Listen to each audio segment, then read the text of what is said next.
غلو کسے کہتے ہیں؟ شان اہل بیت میں جو بھی بات کریں جس سے ان کو تکلیف پہنچے وہ غلو ہے اہل سنت کے ہاں، یعنی ناسبیوں کے ہاں، اہل سنت نہیں۔ آپ اہل بیت کی شان بیان کریں غلو ہے، ٹھیک ہے؟ وہ رسول خدا نے بیان کیا پھر بھی غلو ہے۔ اہل سنت کے ہاں آپ صرف اہل بیت کی شان میں غلو نہیں کرتے، آپ خود رسول خدا کی شان میں بھی غلو کرتے ہیں۔ غلو حد سے بڑھانے کو کہتے ہیں۔ بدعت جو آپ پوچھ رہے وہ اور ہے، غلو اور ہے۔ اگر آپ کو کسی کو اس کے حد سے بڑھاتے، جو رسول کی منزلت ہم مانتے ہیں وہ بالکل بھی نہیں مانتے، اس لیے ہم رسول کی شان میں بھی غلو کرتے ہیں، ادھر نہیں جاتے۔ آپ کا غلو سوال نہیں تھا، لفظ غلو آیا تھا، آپ کا سوال بدعت ہے۔ بدعت کیا ہے؟ جو دین میں نہیں ہے اس کو دین میں ڈالنا بدعت ہے، وہ اگر مستحب ہی کیوں نہ ہو یا اگر مباح ہی کیوں نہ ہو، مباح اور مستحب تو دین میں ہے نا، ایسا نہیں ہے۔ اچھا، آیا ایسا ہے کہ وہ بدعت کو ناجائز مانتے ہو؟ بالکل بھی ایسا نہیں ہے۔ تراویح بدعت ہے ان سب کے نزدیک، تراویح بدعت ہے، رسول خدا نہیں پڑھتے تھے، ابوبکر کے زمانے میں نہیں تھی، عمر نے کہا اور کہہ کے چلا گیا، 2-4 دن بعد آ کے دیکھا تو یہ سارے لگے ہوئے، یہ کیا بدعت کی ہے؟ میرے کہنے پہ بدعت شروع کر دی۔ وہ کہتے ہیں یہ بدعت حسنہ ہے، ایسی بدعت ہے جس کو دیکھ کے پاگل کو بھی ہنسی آ جائے۔ بدعت بدعت ہوتی ہے، وہ حسنہ اور قبیحہ کہاں سے آ گئی؟ تو وہ کسی معیار پہ نہیں ہوتے، کسی ملاک پہ نہیں ہوتے، کہیں ٹھہرتے نہیں ہیں۔ وہ کس کو بدعت کہتے ہیں؟ آپ جو کچھ کرتے ہیں وہ سب بدعت ہے۔ وہ عزاداری کو بدعت کہتے ہیں۔ عزاداری رسول خدا محمد مصطفیٰ صلی اللہ علیہ وآلہ وسلم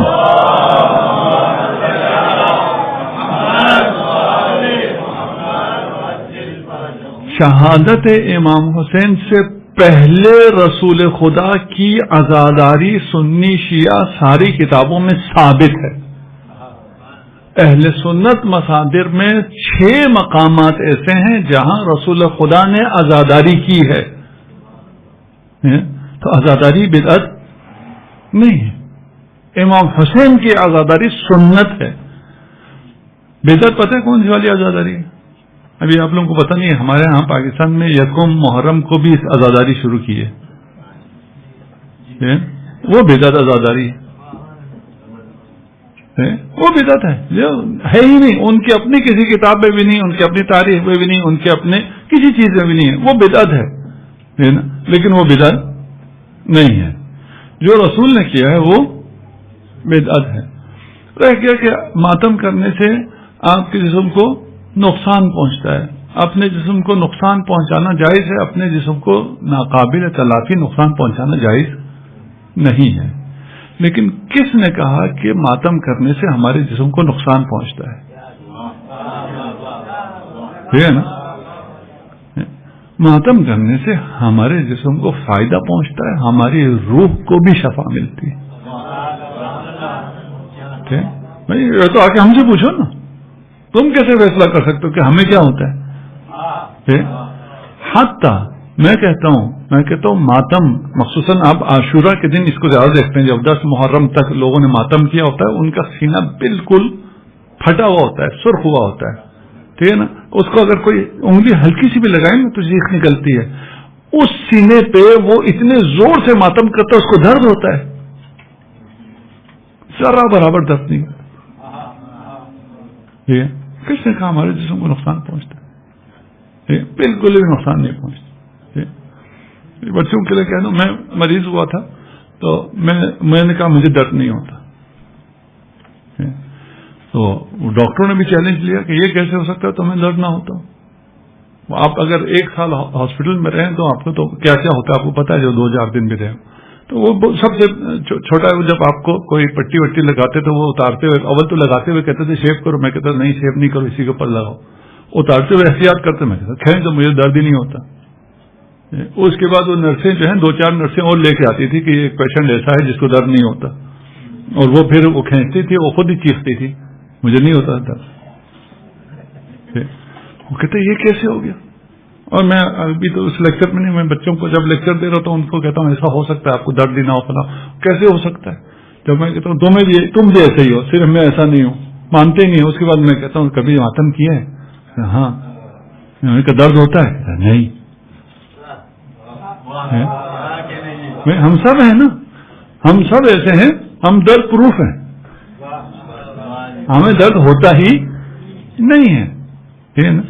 صرف ہم ماتم کے دوران اس حالت کو، اس ایمان کو یا اس اسٹیٹ کو استعمال کرتے ہیں، اس کے علاوہ استعمال نہیں کرتے ہیں. تو ماتم سے ہمیں کوئی نقصان نہیں ہوتا، ہم تمہیں نقصان پہنچاتے ہیں. ہاتھ ہمارے سینے پہ لگ رہا ہوتا ہے، جلتے تو ہم.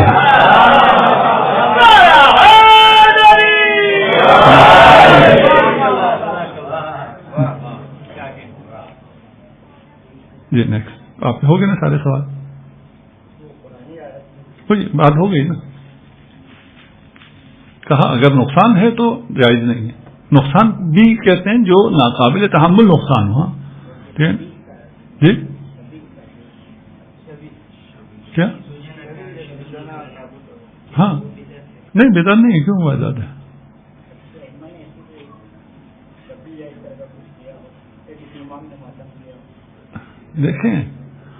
دیکھیں اگر یہ کہنے پہ آ جائے نا کہ جو نہیں کیا ہے، تو یہ جو یوٹیوب پہ اتنے ویوز لے رہے ہوتے ہیں، کون سا صحابی یوٹیوب پہ آیا تھا جو آپ آئے ہوئے ہیں؟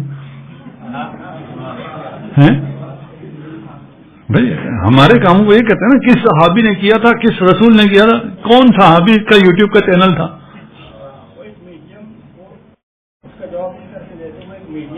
میڈیم ہے کیا مطلب؟ ایک عمل ہے.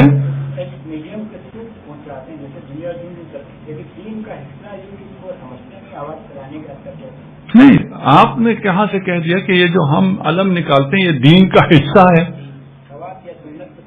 نہیں کوئی سنت نہیں. ثواب دیکھیں وہ الگ مسئلہ ہے. جو ہم اگر سنت ہے ہمارے دلائل کے مطابق ہم اس کو سنت سمجھیں گے، عبادت ہے ہم عبادت سمجھیں گے. ٹھیک ہے نا؟ مثلا یہ جو یوٹیوب پہ بیٹھ کے باتیں کر رہے ہوتے ہیں یہ عبادت نہیں ہوتی، یقیناً عبادت نہیں ہوتی. یہ پیسے کمانے کے لیے کر رہے ہوتے ہیں جو وہ کر رہے ہوتے ہیں. اپنے کسی عمل میں ان کو یہ باتیں یاد نہیں آتی، آپ کے عمل میں یاد آتی. یہ یا علی مدد، یہ جو ہے خدا مان کے علی سے مدد مانگ لیتا ہے. تو میرے دل میں بیٹھا ہوا ہے، تجھے کیا پتا میں کیسے مانگ رہا ہوں؟ ٹھیک ہے نا؟ تو یہ سب فضول کی باتیں ہیں. آپ سے نہیں کہہ رہا، ان سے کہہ رہا ہوں، آپ دل پہ نہ لے لیں. ٹھیک. تو ان باتوں کو اتنی اہمیت نہ دیں. آپ کی کون سی عبادت صحیح ہے، کون سی عبادت صحیح نہیں ہے، اس کا فیصلہ انہوں نے نہیں کرنا ہے، ہم نے فیصلہ کرنا ہے کہ کون سی عبادت صحیح ہے، کون سی عبادت صحیح نہیں ہے، سب کے لیے. اس لیے کہ ہم در علم سے وابستہ ہیں، ہم کہہ سکتے ہیں وہ نہیں کہہ سکتے.